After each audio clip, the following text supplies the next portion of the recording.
Welcome to Needy and Normal. I'm your host, Ashley Levering, mom, wife, and life coach. After hours of coaching and learning from my own life, one thing is clear: meeting your needs is essential for a better life. Here, we'll talk about your needs and not only learn to accept them, but also tend to them without guilt. Let's get needy. Welcome back. Here we are, episode number 3. If you are just joining, welcome. I'm so glad you're here. If you've been listening to the first couple of episodes, thank you for being a part of it from the beginning. Of course, you can definitely go back and listen from the beginning. Not like these will guide you in one way or another should you listen to them out of order. But to get to know me in this first season and to see a little bit of a progression in how we're talking about certain topics around our needs, it's good to go back and start from the beginning. This is a journey after all. So thank you, whether you're new or you started at the beginning. Thank you so much for being here. If you ever have comments or thoughts beyond the reviews, please leave me a review. You can also visit me at Instagram at ABL Life Coaching. And I love starting those conversations. And if you have suggestions for topics to come here and listen to on the podcast, I would be so grateful and open to those. Thank you. So today we're going to be stubborn, or rather talk about our stubborn needs. And most of the time we could call our needs the stubborn needs, but it's not the needs themselves, right? It's us. We're stubborn. The theory goes, if you have a need, tend to it. But what happens when we have needs that nag at us, it's usually the ones that we're being the most stubborn about. I was just in a workout class this morning, and one of the moves, one of those squats with the band where you kind of shuffle across the floor, if you can picture that, and then you squat and jump, and it's a whole thing, right? And I love that one because it's hard and it tends to the things that I'm working on in my fitness. But several times I said out loud to Karen next to me, I said, I love this, but I also need it the most, which is probably why it's the hardest. So right there, sometimes the hardest things to tend to, the hardest needs to deal with are the ones we need the most. And so it's almost a clue. If there's something you have said or you have this knowing, I need whatever it is, and it keeps coming up and yet it's not happening, it's probably an indicator that those are the hardest needs we need the most. Therefore, we get stubborn about it. I totally get it because human to human, we all do this. One of the simplest examples is the laundry, right? We need to do the laundry, but it's not the most fun. And some people might think it's fun. And if that's you, tell me how you do that. But generally speaking, a chore like laundry, the stubborn needs are usually the ones that seem like they're the hardest, and usually they also are the ones we need the most. I'm sure you can already think about your own life and things that you've thought, I don't want to do that, but I need it. And then it just becomes this nagging thought rather than something you actually take action towards. I get it. It's hard. And I'll give you some examples in case you're searching around in your thoughts while you're listening to this. What are my stubborn needs, or what am I stubborn about as far as my needs, right? So a really quick go-to that if you are considering your wellness and your overall well-being, a healthy lifestyle usually is in the mix, right? And trying to work out and eat healthy and keep your stress low, Things like going to bed early and managing your time more efficiently, these things, while they're good for you, are not always easy. And so this is where stubborn needs are super obvious in these kinds of routines that we're trying to implement, right? I'll tell you a story because that's what I'm going to do. One of my most stubborn needs, and I do need to stop saying the stubborn need because it's me being stubborn about the need. I have a hearing loss issue. It's actually called otosclerosis. I have low volume in one of my ears. Thank God, not both of them. But my right ear, it's way turned down. I'm not shy about it, but I also don't love bringing it up because who wants to tell someone, hi, I have hearing loss? You don't usually offer that kind of information. And I'm young. I'm so young, you guys.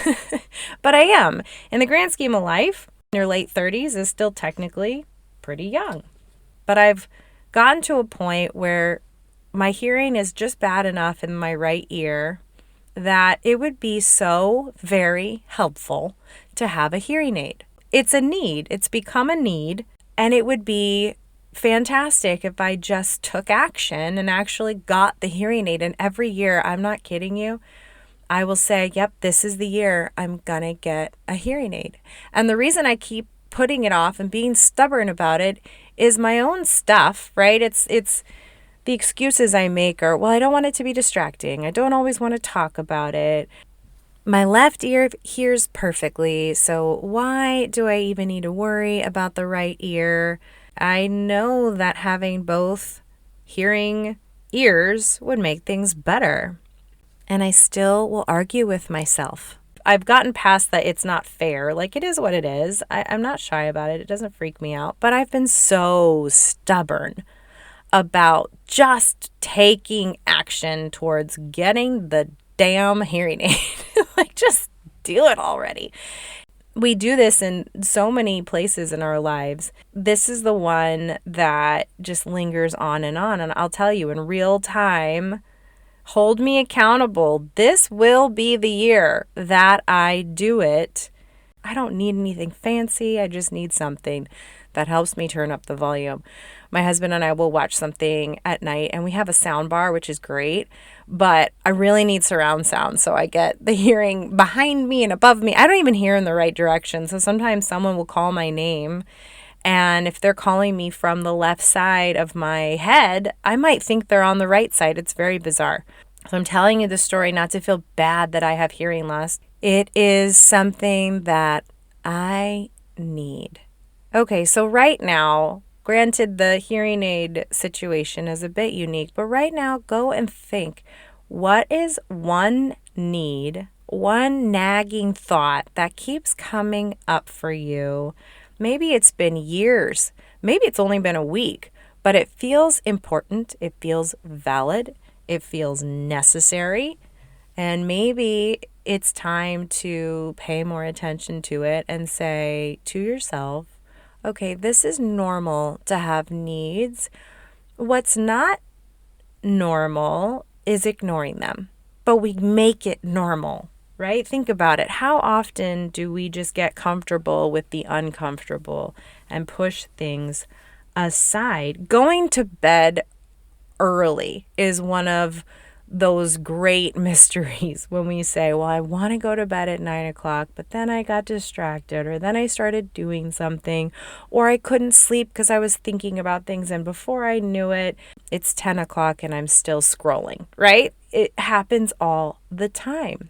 How do we make these things happen?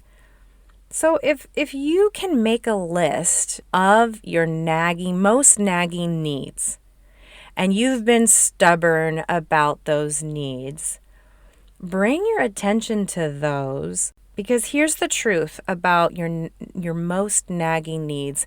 They won't go away. If we ignore them and we're stubborn about it, it doesn't make them disappear.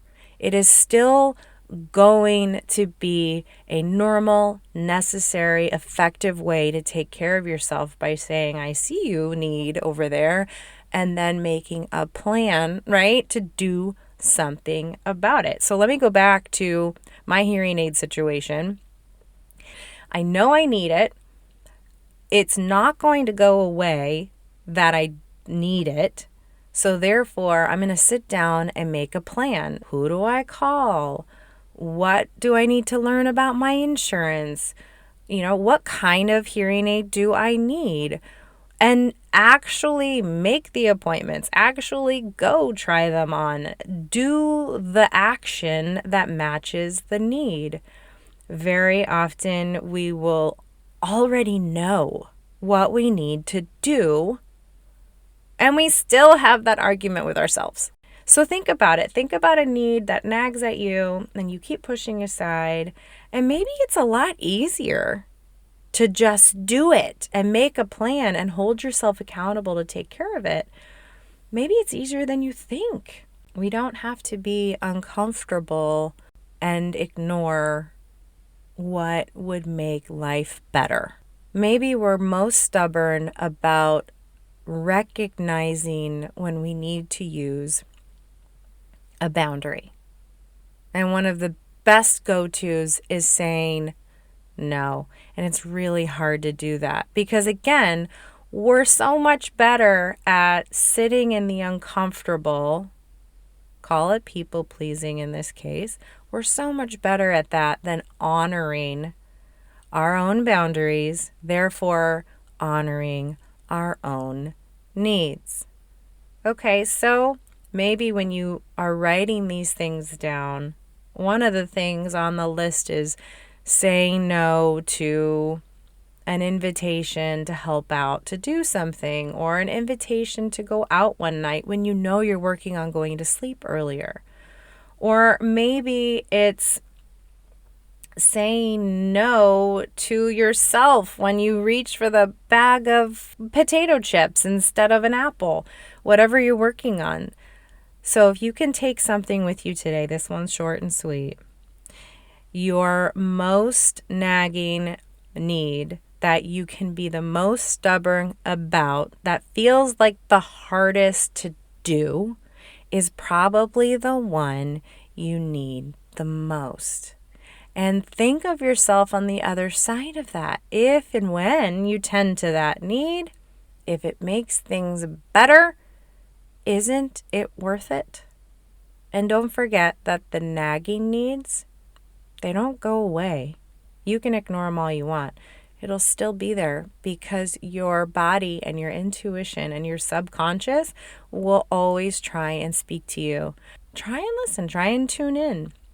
Perhaps one of your biggest needs right now is making a giant, scary decision about something in your life, and all the more reason to tune into it now. Because again, no matter how big or small or scary your need might be, tending to it could make an incredible and positive impact on your life. I always say that fear is an indicator, not a direction. You can quote me on that. And it's true. If something freaks you out, it's trying to tell you something. It doesn't mean run away from it. It might mean run right to it. I think you know what I'm talking about. So whatever the need is that you're being stubborn about, try listening to yourself. Try making a plan and start small. Maybe it's drinking more water every day and you've been stubborn about it because you don't have the right water bottle. Go get the right water bottle. Sometimes all we need is the right equipment. And probably a little push and support too. So I'll leave you with this. You don't have to be stubborn. Your needs matter because you matter. Thanks for being here. See you next time. Thank you for listening to Needy and Normal. Please take a moment to leave me a review. And don't forget to subscribe so you won't miss an episode. For information about coaching, visit ablifecoaching.com.